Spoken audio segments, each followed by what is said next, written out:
You realize that your man or woman is a narcissist or sociopath. You know this person is bad for you.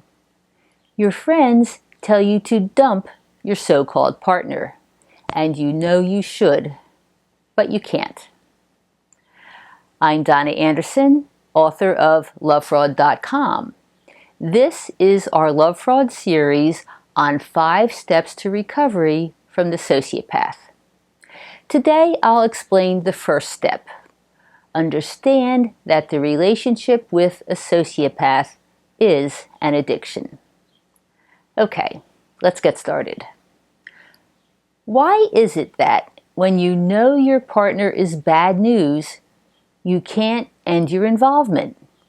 The truth is, you still want what you thought you had in the beginning of your relationship.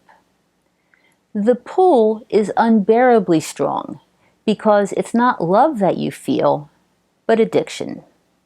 So, do you engage in any of the following 10 behaviors? As I give the list, be honest. Now, I'll be referring to men, but if your partner is female, everything still applies.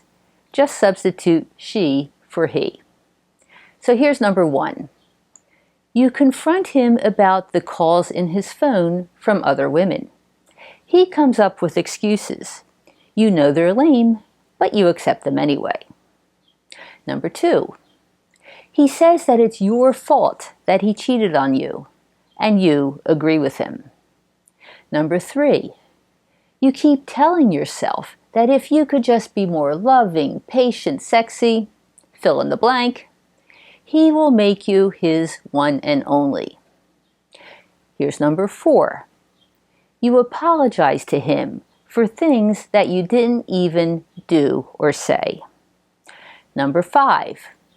You tell him that it's over and storm out, only to call or text him begging to get back together again. This happens time and time again. Number 6. You keep trying to prove that you're better than the other woman or women. Number 7. You go overboard trying to help him, even though he treats you badly. Number 8. When your friends and family question his behavior, you make excuses for him. Number 9. You stalk him in real life and online. And here's number 10. He promises that this time will be different and he really will end it with her. You make yourself believe him. Again. How does this happen? Why are you behaving this way? Well, first of all, understand this. According to Dr. Helen Fisher, a biological anthropologist at Rutgers University, all romantic love is an addiction. The drive to find a romantic partner is buried deep in the brain and biologically intertwined with the brain's reward system. So, Dr. Fisher says that anyone who falls madly in love behaves just like an addict. And here's how. First, lovers and addicts are both intensely focused on the reward, either your lover or the drug. Second, lovers and addicts both feel mood swings, craving, obsession, and compulsion. Third, lovers and addicts both experience distortion of reality, emotional dependence, personality changes, risk-taking, and loss of self-control. Brain chemistry is definitely involved with these behaviors. Dr. Fisher has written that 3 networks in the brain and their associated neurotransmitters are connected to love. And here they are. First of all, the romantic attraction network. This is the elation and yearning for new love, which is linked to the natural stimulants of dopamine and norepinephrine, and low activity in serotonin. Secondly, the lust network. This is the craving for sexual gratification, which is linked to testosterone in both men and women. And finally, the attachment network. This is the calm emotional union with a long-term partner, which is linked to oxytocin and vasopressin. Dr. Fisher did a study in which she scanned the brains of 40 men and women who were wildly in love. When these people gazed at photos of their beloved, the scans showed increased activity in the areas of their brains that produce dopamine. This neurochemical is associated with feelings of excessive energy, elation, focused attention, and the motivation to win rewards. Dopamine, by the way, is also the neurotransmitter associated with addiction. In fact, cocaine works by latching on to dopamine receptors in the brain. Dr. Fisher points out that when you love someone and are rejected, the addiction is worse.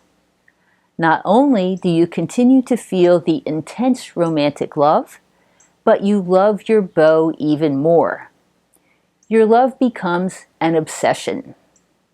It turns out that the brain system associated with rewards becomes even more active when you can't get what you want. So you obsessively try to win back your partner. You may even feel more passionately in love than when you were actually together. Romantic love can be a constructive addiction when your love is returned, Dr. Fisher says.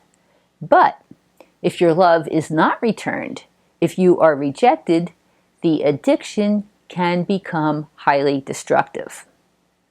Now, everything that I just explained applies to normal romantic love.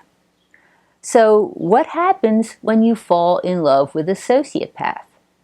Why is it so difficult to emotionally disengage from a sociopath even when you have discovered what they really are?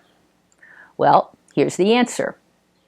Anytime two human beings enter into a relationship, a psychological love bond forms. This bond begins early in the relationship because you feel pleasure. And here's how this happens. In the beginning of all relationships, even between people who are not disordered, both individuals are doing their best to attract and impress the other person. The new involvement is fun and exciting, which creates the pleasure.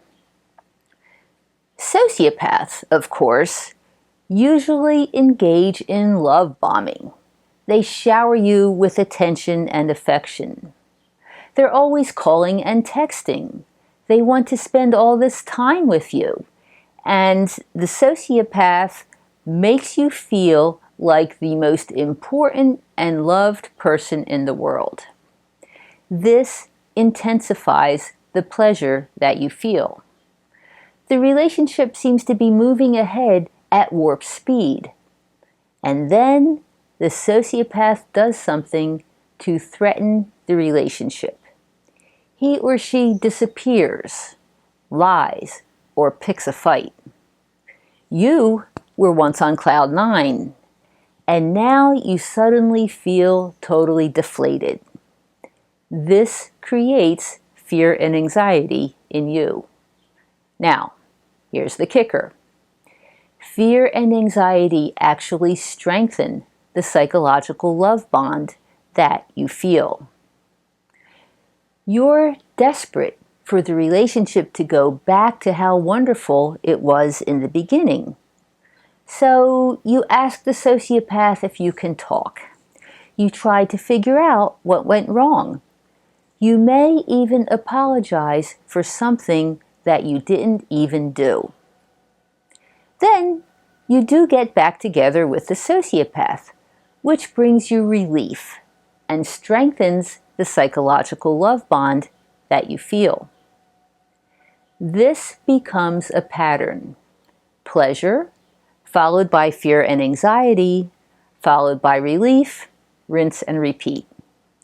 It is a vicious circle, and with each turn of the wheel, the psychological love bond that you feel gets tighter and tighter. Here's the next kicker. Even if you no longer feel pleasure, even when your partner is treating you badly, the psychological bond is still in place. It turns out that pleasure is required for the bond to form, but the absence of pleasure does not break the bond. There are also biological reasons why you feel so attached to the sociopath. When you experience intimacy, the neurotransmitter oxytocin is released in your brain and bloodstream. This happens with any type of intimacy: emotional sharing, conversation, hugs, and especially sex. Oxytocin is called the cuddle chemical. It makes you feel calm, trusting, and content, and it alleviates fear and anxiety. Mother Nature created oxytocin to make parents want to stay together to raise children. It was critical for the survival of the human race. But oxytocin also makes you want to stay with someone when you really should leave. There's more. Sex also causes structural changes in your brain. So if you have sex with a sociopath, your brain changes to adapt to this person. Breaking off the relationship will require undoing all the changes in your brain. Now, all of this is going on for you. However, sociopaths do not bond like regular empathetic people do. Some researchers theorize that sociopaths don't have the right receptors for oxytocin in their brains, so oxytocin doesn't affect them like it does the rest of us. Still, sociopaths have learned how to pretend to be in a relationship in order to set you up for exploitation. They hijack the normal human bonding process. Because of these psychological and biological reasons, relationships with sociopaths are highly addictive. So when you want to break away from a sociopath, you need to treat it exactly like breaking an addiction. Next week, we'll talk about how to find the strength to do exactly that. If you want to leave and recover from the sociopath and need assistance, you'll find it at Love Fraud. We have thousands of articles, including many people telling their personal stories. You are certainly not alone, and the stories will probably sound pretty familiar. We have webinars by therapists and other experts to help you escape and recover. And I am personally always happy to work with you one-on-one. I can give you practical advice through personal consultations, and I can also help ease the stress and tension that you feel through deep emotional release and Reiki. For more information, just go to lovefraud.com/talk to Donna. Even after the sociopath, full recovery is possible. Love Fraud is here to help you.